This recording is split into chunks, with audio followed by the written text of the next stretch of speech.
শেখ হাসিনাকে তাড়ানোর জন্য একজন মারা গেলে চারজন দাঁড়িয়েছে, আর ভারত তোমার সঙ্গে মোকাবেলা করার জন্য একজন যদি সীমান্তে মারা যায় ওই জায়গায় 40 জন দাঁড়িয়ে যাবে, তবু তোমাকে 1 ইঞ্চি জায়গা ছেড়ে দেব না। কিছু কিছু মানুষ আছে দেশ দখল করার পায়তারা করে, তার ভিতরে আমাদের পার্শ্ববর্তী দেশ একটা ভারত। এ শুধু চাই লোকের দেশটা দখল করে নেব, লোকের দেশটা দখল করে নেব। তাই তার টার্গেট হলো আমাদের রংপুর জেলা, আমাদের দিনাজপুর দখল করবে, আর মাঝে মাঝে বলে আমাদের চট্টগ্রাম দখল করবে। বেটা তুমি চট্টগ্রাম দখল করবা আর আমাদের দেশের দিনাজপুর দখল করবা, সে সময় পাল্টে গেছে। যদি শেখ হাসিনা থাকতে তুমি চেষ্টা করতে কি হতো জানি না, কিন্তু এখন আর চেষ্টা করে আমার দেশের একটা জেলা দখল করা তো দূরের কথা, আমার দেশের 1 ইঞ্চি জায়গা কাউকে দখল করতে দেওয়া হবে না। দিনাজপুর দখল করা তো দূরের কথা, কি বলে চাপাই নবাবগঞ্জে একটা এলাকায় একটু কাটা তারের বেড়া দিচ্ছিল, আমাদের কৃষক আর বিজেপি ডাইরেক্ট যে অ্যাকশন করে তাদেরকে সেখান থেকে সরাই দিয়েছে। এবার ভারতের দূতাবাসকে তলব করা হলো। ভারতের দূতাবাস ভারতের প্রধানমন্ত্রীকে বললেন আপনি কথা বলেন, উনি কথা বললেন। বলার পরে আমাদের ডাক্তার মোহাম্মদ ইউনূস সাফ জানিয়ে দিয়েছে আমাদের দেশ দখল করার জন্য চেষ্টা করেন না, আমাদের দেশ দখল করার জন্য চেষ্টা করেন না। শেখ হাসিনার কাজ শুনে দেখেন আমাদের লোক কেমন লড়াই করতে জানে। শেখ হাসিনা যখন টিকে থাকার জন্য ছেলেদের পরে গুলি করতেছিল, পুলিশ বলতে শেখ হাসিনা বলতেছিল কি ময়দান দখল হয় না কেন? কয় ম্যাডাম ময়দান দখল করব, একজন মারা গেলি 4 জন দাঁড়ায়, একজন মারা গেলি, একজন লাশ পড়ে গেলি সে লাশটা গাড়িতে তুলে দিয়ে আরো 4 জন দাঁড়ায়। কি করে আপনি কমাবেন? ভারতের সেনাবাহিনী মারা গেলি যাবে জাহান্নামে, আর আমার দেশের একজন কৃষক মারা গেলি যাবে কোথায়? জান্নাতে। ভারত তোমার অস্ত্র আছে আর আমার ঈমান আছে, তুমি অস্ত্রের জোর দেখাতে পারো আর আমি ঈমানের জোর দেখাতে পারি।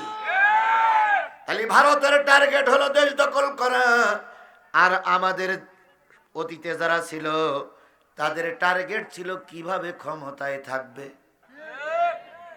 শুধু বলতেন আমার ক্ষমতা চাই, লোক সব মরি সাপ হয়ে যাক, দুঃখ নেই, ক্ষমতা চাই। তারপরে আর মাঝে মাঝে বলতেন মন্ত্রীরা তোমার আগে যদি আমি মারা যাই আমার ওই সিয়ার খান কবরে দিয়ে এসো, যাতে করে আমি ওই সিয়ারে বসে মুনকার নকিরের সঙ্গে প্রশ্নের উত্তর দিতে পারি। এরপরে বলতেন আমার চাই ক্ষমতা, আমার চাই ক্ষমতা। মাঝে মাঝে বলতেন আমারে নামাইনের মতন কোন শক্তি বাংলাদেশে নাই। কিন্তু এটা উনি জানতেন না যে দুপুর বেলার বিরিয়ানি ভাত ওনার কপালে নাই। শেষ পর্যন্ত পালাই চলে গেল, দুপুর বেলার বিরিয়ানি ভাত কপালে জুটেনি। আজকে আমার দেশের কিছু লোক বলতেছে রাজনীতির সঙ্গে কোরআনের কোনো সম্পর্ক নাই। বলতেছে না, বলতেছে না, বলতেছে না, রাজনীতির সঙ্গে কোরআনের কোনো সম্পর্ক নাই। আমরা বলি কোরআনের সঙ্গে আসলে তোমাদের সম্পর্ক নাই। যাদের সঙ্গে কোরআনের সম্পর্ক আছে তারা কখনো বলতে পারে না রাজনীতির সঙ্গে কোরআনের সম্পর্ক নাই। আল্লামা সাঈদী বলেছিলেন, কথাটা হয়তো সবার মনে আছে, যে কোরআন থেকে রাজনীতি আলাদা করতে পারলে বড় বড় বোতল টানা যায়, বড় বড় মাল টানা যায়। আর এই মাল টানার কারণেই ওরা রাজনীতি থেকে ধর্মকে আলাদা করতে চাচ্ছে।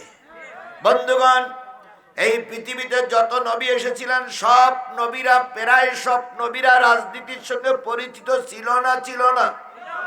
তাহলে সব নবীরা যদি রাজনীতি করে আজকের আলেমরা রাজনীতি কেন করবে না? তার মানে কিছু লোক ইতিমধ্যে খবর পেয়েই গেছে যদি এইভাবে চলতে থাকে আগামীতে আমাদেরও বড় চেয়ারে ধরে রাখা সম্ভব হবে না। এটা বুঝেই ফেলেছে। আর একটা সুসংবাদ আজকে দেই, এতদিন পর্যন্ত চরমনার পীর সাহেবেরা ইসলামী আন্দোলনের একটু দূরে দূরে থাকতো। এ ওরে গালিগালাজ করতো, ওরে গালিগালাজ করতো। আজকে জাতি 100%-এর ভিতরে 99.5% জাতি খুশি যে আজকে বাংলাদেশের সবচেয়ে বড় দুটি ইসলামী দল, দুই টুপিওয়ালারা একসঙ্গে এক টেবিলে চা খেয়েছে, একসঙ্গে ঘোষণা করেছে এক ময়দানে থাকবো, তবুও বাতিলদের কাছে দেশটারে আর উঠাইয়ে দেব না।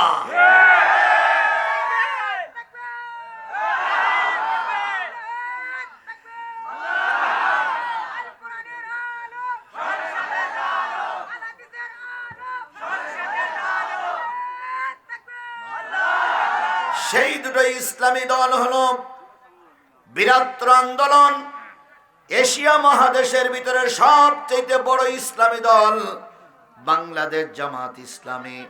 আর জামাত ইসলামীর আমির ডক্টর মোহাম্মদ শফিকুর রহমান।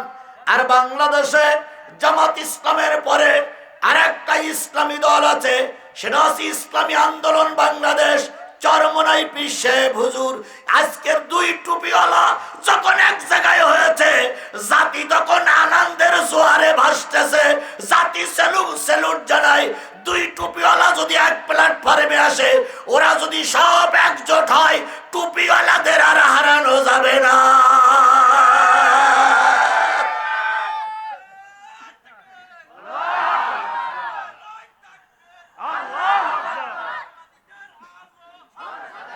আমরা তো জাতি তো এরকমইটাই চাইছিল। কথা বলেন, কথা বলেন, কথা বলেন। কিন্তু কিছু লোক বোঝে, তবে একটু দেরি হয়। যদি চরমনাই হুজুর এক বক্সিং না খেত, যদি চরমনার পীর সাহেব একটা বক্সিং না খেত, তাওবা করে ফিরে আসতো না। কথা বলেন ঠিক না ঠিক? এই বক্সিংটাই তার জন্য রহমত হয়ে কাজে লেগেছে। আর আমরা অনেক আগেই বলেছিলাম যে যতই ঘোমটা টানুক, এ হলো পেতনির বাচ্চা। যতই ঘোমটা টানুক, এ হলো ফেরাউনের উত্তরসূরি। কথা বলেন ঠিক না ঠিক? এই কথাটা টুপিওয়ালারা বুঝতেছে, তবে একটু দেরি হচ্ছে। আল্লাহর কসম, এখানে যত টুপিওয়ালা আছেন লিখে রাখুন, যদি আমাদের বুঝতে আরো 50 বছর দেরি হয়, আমাদের আরো 50 বছর বাড়ি খাওয়া লাগবে। সুতরাং এবার সুযোগ এসেছে, এই সুযোগকে আমরা আর হাতছাড়া করতে রাজি নই। আমরা আর এই সুযোগকে হাতছাড়া করতে রাজি নই। কথা বলেন ঠিক না ঠিক? সুতরাং আমি যেটা বলছিলাম, রসুলের চাইতে ভালো মানুষ আর সমাজে কেউ ছিল না, বর্তমান কেউ নাই, আগামীতে কেউ আসবে বলে আমার মনে। পৃথিবীতে অনেক রাষ্ট্র আছে, ক্ষমতায় বসতে পারলেই অন্যের দেশের পরে কুনজর পড়ে। যেভাবেই হোক তুমি ক্ষমতা দখল করেছ, যেভাবেই হোক তুমি ক্ষমতায় গিয়েছ রে ভাই, তোমার দেশের যতটুকু জায়গা আছে ততটুকু জায়গা নিয়ে তুমি থাকো, কিন্তু তার টার্গেট থাকে নিজের দেশে তো থাকবো, অন্যের দেশটারে কিভাবে দখল করব। এ হইল ঘর ভাঙা পুরুষ লোক। ঘরের ভিতরে যদি ভালো সুন্দরী নারীও থাকে, তাহলে কিছু লোকের চরিত্র এত খারাপ, পরের বউটারে অনেক ভালো মনে করে। এই জন্য শুধু মনে করে ওইটা যদি আমার হইতো, ওইটা যদি আমার হইতো, ওইটা যদি আমার হইতো। এই জন্য অন্যের বউয়ের কাছে যে মাঝে মাঝে জুতোর বাড়িও খায়, কিন্তু কথায় বলে মানি লোকের মান জুতলেও যায় না। এদের মান সম্মানই নেই, এদের মান সম্মান জুতলেও যায় না।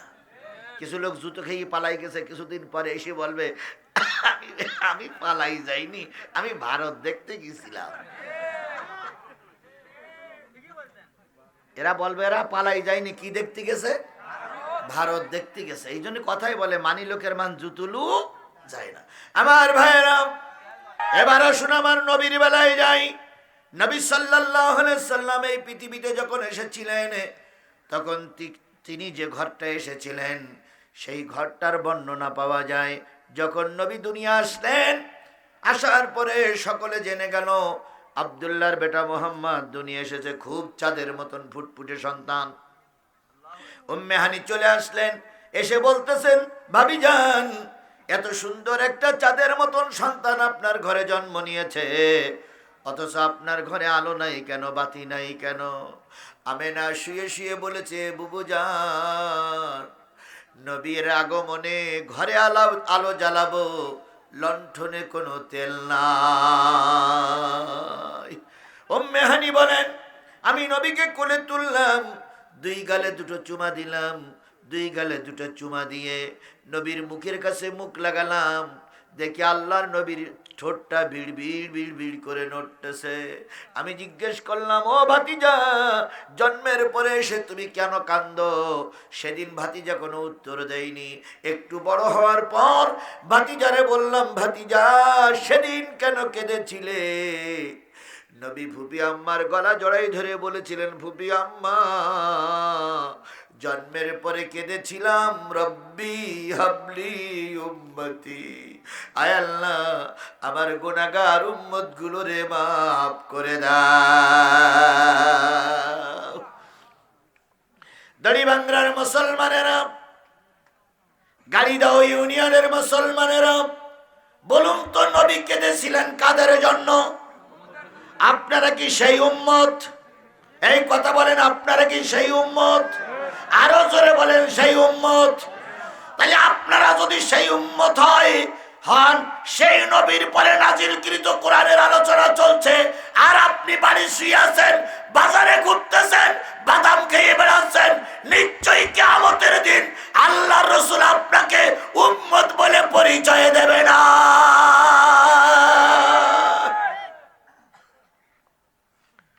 যে লোকগুলো দাঁড়াই আছেন তারাও কি নবীর উম্মত? যদি নবীর উম্মত হন, আপনারা দাঁড়ানো কেন? আল্লাহ আমাদের সবাইকে কবুল করুক, সকলে বলুন আমিন। আর একটু সামনে যান। আল্লাহর নবী অহুদের যুদ্ধে গিয়েছিলেন জাতির কল্যাণের জন্য, জাতির মুক্তির জন্য। কথা বলেন ঠিক না বেঠিক? নবী সাল্লাল্লাহু আলাইহি সাল্লাম অহুদের ময়দানে গেলেন। অহুদের ময়দানে যে ব্যাপকভাবে মাইর খাইলেন, হাদিস শরীফে পাওয়া যায়, আল্লাহর নবী অহুদের ময়দানে গর্তের ভিতরে ভুট হয়ে পড়ে গিয়েছিলেন। হেলমেট ভেঙে গেছে, গায়ের হেলমেট ভেঙে কড়া ভিতরে ঢুকেছে, দাঁত ভেঙে গেছে, দান ভাঙা নবী, দাঁত ভাঙা নবী, কড়া ভাঙা নবী, কড়া ভিতরে ঢুকে পড়া নবী গর্তের ভিতরে কি হয়ে পড়ে আছেন? ভুট হয়ে। পা দুই কেন উপরে, মাথা নিচে, আল্লাহর নবীর রক্ত ঝরতেছে। নবী গর্তের ভিতর থেকে ডেকে ডেকে বলতেছে, ফাতেমা, বাবারে ভুলে যেও না, তাড়াতাড়ি কোথায় আছো, ছুটে এসে দেখো তোমার বাবা গর্তের ভিতরে ভুট হয়ে পড়ে আছে। মায়ার নবী, দয়ার নবী ভুট হয়ে পড়ে গেছে, ছোট দুইটা পা নাড়াই। এমত অবস্থায় ফাতেমা ছুটে আসলেন, সাহাবীদেরকে বললেন, কে কোথায় আছো, চলে এসো, আমার বাবা মনে হয় মারাই গেছে। ও আমার জাতি, নবীকে দুই তিনজন উঁচু করে তোলা হলো, কড়া ভেঙে ভিতরে ঢুকেছি। তারপরে কি দাঁত শহীদ হয়ে গেছে, দাঁত ভেঙে গেছে। নবীজিকে 4-5 জন ধরে যখন বের করে নিয়ে আসলেন, তখন নবীর সামনে 70 জন মুসলমানের লাশ পড়ে আছে। নবী 70 জনের সামনে দাঁড়িয়ে চোখের পানি ফেলে কেঁদে কেঁদে বললেন, ও আল্লাহ, আমি তো এমনটি চাইনি যে আমার সাথীদের মৃত্যুবরণ করতে হবে।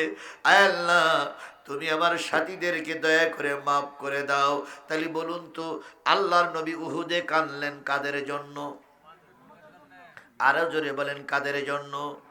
তাহলে সেই উম্মত যদি আমরা হয়ে থাকি, সেই উম্মত, সেই নবীর কথা হচ্ছে। তুমি রাত বাড়িতে ঘুরে বেড়াচ্ছ, বাড়িতে বসে আছো, কিয়ামতের দিন নবীর দরবারে মুখ দেখানো। বলুন তো, উহুদের ময়দানে রাসূল গিয়েছিলেন কিসের হেলমেট পরে? লোহার টুপি পরে। আপনার আর আমার মাথায় কিসের টুপি? সত্তার ভাইয়ের মাথায় কিসের টুপি? প্রিন্সিপালের মাথায় কিসের টুপি? আর আল্লাহর নবীর মাথায় কিসের টুপি? তাহলে আল্লাহর নবী এই টুপি খুলে লোহার টুপি পরেছিলেন কিসের বিধান চালু করার জন্য? জোরে বলেন, কিসের বিধান চালু করার জন্য? শেরপুরের মুসলমান শপথ নিতে হবে, আবারও যদি কোরআনের আইন চালু করার জন্য এই টুপি পরে এই টুপি ফেলাই রেখে যদি ওই লোহার টুপি পরতে হয় তবুও রাজি, তবুও দেশটারে জালেমের কাছে আর ফেরত দেব না।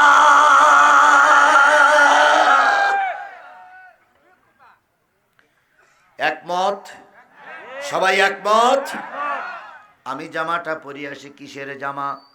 কাপড়ের জামা। এটা টেট্টন হতে পারে, পলিস্টার হতে পারে, সুতি হতে পারে, লংকলাত হতে পারে। আর নবী জামা পরেছিলেন লোহার জামা। বলুন তো আমার সেই নবী ভালো না খারাপ? তাহলে সেই নবী দিন প্রতিষ্ঠার জন্য কিসের জামা পরলেন?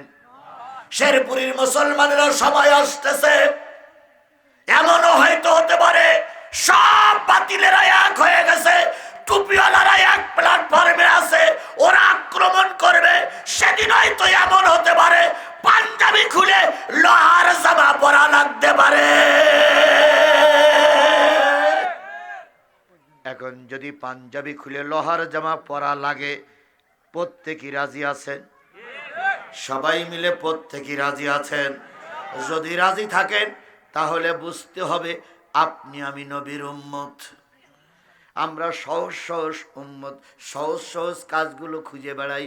মেসওয়াক করা সুন্নত, মিষ্টি খাওয়া সুন্নত, থাল চেটি খাওয়া সুন্নত, দাড়ি রাখা সুন্নত, টুপি পরা সুন্নত, এগুলো যেমন সুন্নত, এর চাইতে বড় সুন্নত হচ্ছে দিন কায়েমের জন্য রাজপথে রক্ত দেওয়া। তুমি মেসওয়াক করা ফজিলত তো জানো, খাওয়ার শেষে মিষ্টি মুখের হাদিসটাও মানো। শুধু হক কথাটা উচ্চ স্বরে বলতে পারো না, অন্যায় দেখে বারুদ হয়ে জ্বলতে পারো না। কেমন মুসলমান তুমি একটু বলো না, কেমন তোমার ঈমান একটু ভাবো না। তুমি যেই কালেমার দাওয়াত দিলে হাদিয়া তোহফা মেলে, দেখো সেই কালেমার দাওয়াত দিয়ে কত জনাজি জেলে। তুমি যেই কোরআনে রস করিলে বুকেতে নাই তুলে, দেখো সেই কোরআনের ব্যাখ্যা লিখে কেউ ফাঁসিতে ঝোলে। তুমি ভাঙনের খেলা খেলতে জানো, গড়তে জানো না, অন্যায় দেখে বারুদ হয়ে জ্বলতে পারো না। কেমন মুসলমান তুমি একটু বলো না, কেমন তোমার ঈমান একটু ভাবো না। আমার ভাইয়েরা, তাহলে রসুল জন্মের পরে কাঁদলেন উম্মতের জন্য, উহুদের ময়দানে কেঁদেছেন উম্মতের জন্য, এখন কবরে শুয়ে শুয়ে কাঁদতেছেন কাদের জন্য? কিয়ামতের দিন কাঁদবেন কাদের জন্য?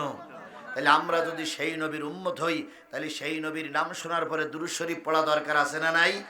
কারোর জবান বন্ধ থাকবে না, সকলে মিলে বলছি সাল্লাল্লাহু